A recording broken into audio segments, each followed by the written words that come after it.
Good morning and welcome to the first symposium for young tunnellers of Asia. My name is Keith Bannerman and I'm the chair of the ITA Young Members. The ITA Young Members is an initiative that has been set up by the International Tunnelling Association for tunnellers under the age of 35.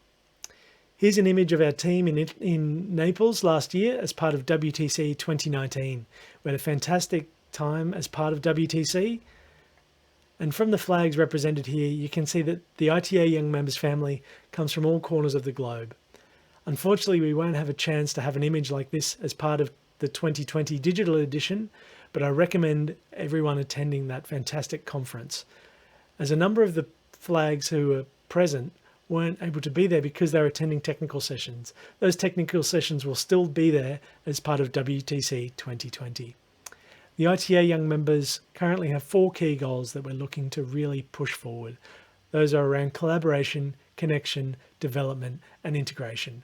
Collaboration across borders and across languages, connection to create a connected global network of young professionals, and the development of those young tunnellers to be the next generation of tunnelling professionals. Those first 3 goals really tie in well with the SYTA initiative. Over the last 20 years, though, we've seen a massive change in the landscape in the tunnelling world, and more specifically within the ITA. In 2001, the ITA only had 48 member nations. Since then, it's grown to 78 member nations at 30 additional member nations over that 20-year period. And of that 30 additional member nations, 14 of those have come from Asia, as more and more nations look to tunnels as a solution to their infrastructure and population issues as their cities and countries develop. So now over a quarter of the ITA is from Asia, and this reflects the growth of tunnelling in the region and the increase in the need to share knowledge and information in the international tunnelling community. And this can only get better as we see this map coloured in more and more as more countries participate in the knowledge sharing that occurs in forums like the ITA. This increase in investment and the growth of Asian tunnelling was represented last year at the ITA Young Tunneller of the Year Awards, where 60% of the finalists listed here on the screen were from Asia, with only 20% from Europe and 20% from North America. This really highlights the change in where the tunnelling centre of excellence resides these days.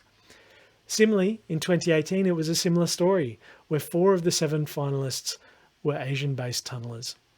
This is also represented by the recent appointment of Jenny Yan as the president of the ITA.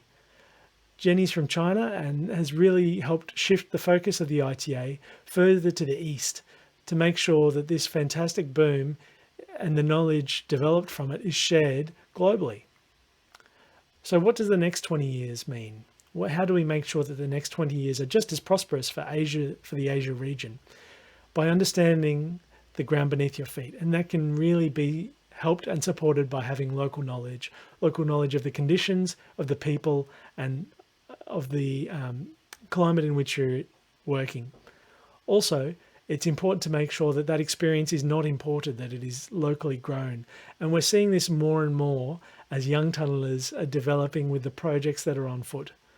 But to make sure that we're ahead of the curve and prepared for this huge wave of tunnelling which is still to come, there needs to be investment locally in education and training of young tunnellers. And initiatives like this first edition of the SYTA are going a long way to helping growing the next generation of tunnellers. So that's all from me. Stay safe and happy tunnelling from the ITA Young Members Steering Committee.